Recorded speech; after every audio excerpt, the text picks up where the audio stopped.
పిచ్చోడి చేతిలో రాయున్నట్టు ట్రంప్ చేతిలో nuclear button ఉందని ఇష్టం వచ్చినట్టు వాగుతున్నాడు. ఈరోజు రాత్రి పాకిస్తాన్ ఎయిర్ బేస్ను వాడుకొని ఇరాన్ని అటాక్ చేయడానికి ప్లాన్స్ అన్నీ అయినట్టు మీకు తెలుసు. అందుకనే రాత్రి పగలు గత 2 నెలలుగా అమెరికాలో ఉన్న లీడర్స్ అందరినీ, ప్రపంచ లీడర్స్ని చాలా మందిని కలిశాను. అందుకే ఈరోజు నేను వార్నింగ్ ఇచ్చాను. సో మీరేం చేయాలి? మీరు ఒకటి ప్రార్థన చెయ్యండి, ట్రంప్ మారినట్టు లేదా గుండాగి చచ్చినట్టు. ఎందుకంటే ఇక్కడ పాకిస్తాన్ నేను మిత్రుని అంటాడు, ఇండియా నేను మిత్రుని అంటాడు, నేను శాంతి దూతను అంటాడు, యుద్ధాలు ఆపడానికి వచ్చానంటాడు.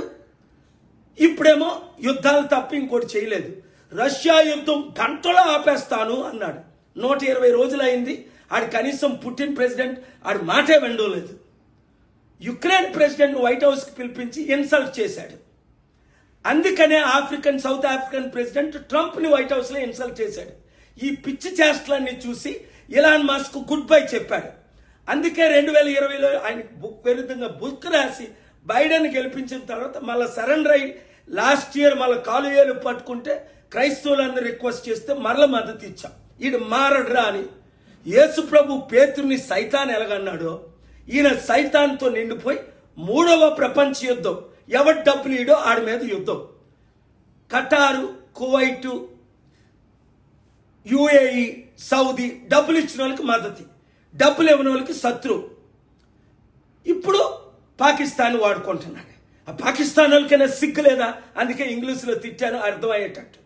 కనుక అమెరికాలో ఉన్న 535 సెనేటర్లు, కాంగ్రెస్మెన్ తెలుగువారు, మీరు అమెరికాలో ఉన్నారు, కాల్ చేయండి. వాళ్ళకి ఆల్రెడీ ఏప్రిల్ 28 నుంచి లాస్ట్ వీక్ వరకు కోరీ బుక్కర్ని, ఏమీ కోరుతు, బర్నీ శాండర్స్ని, John Thune, Ted Cruz, Lindsey Graham, Sam Brown అందరినీ నేను వెళ్ళి కలిశాను, కొందరు నన్ను వెళ్ళి కలిసి. కనుక ఈ యుద్ధం ఆగాలంటే ఒకటి ప్రార్థన చేయాలి, 2 మీడియా అందరూ దీనికి ప్రెషర్ చేయాలి, ప్రతి ఒక్కరు నోరిప్పి మాట్లాడాలి. ఒకవేళ చేయకపోతే ఇజ్రాయెల్ ప్రైమ్ మినిస్టర్ని ఎలాగైతే ఇంటర్నేషనల్ క్రిమినల్ కోర్టులో క్రిమినల్ అని రుజువు చేశామో, ట్రంప్ను కూడా ఇప్పుడు ఇంటర్నేషనల్ క్రిమినల్ కోర్టు, నేనే కోర్టుకి వెళ్ళి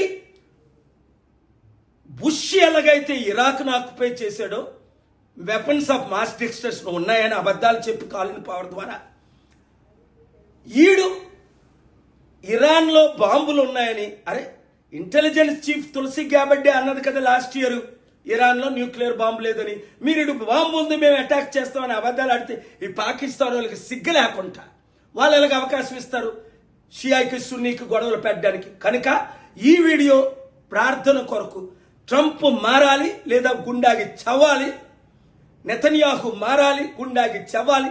ఇరానీ ముసలోడు 80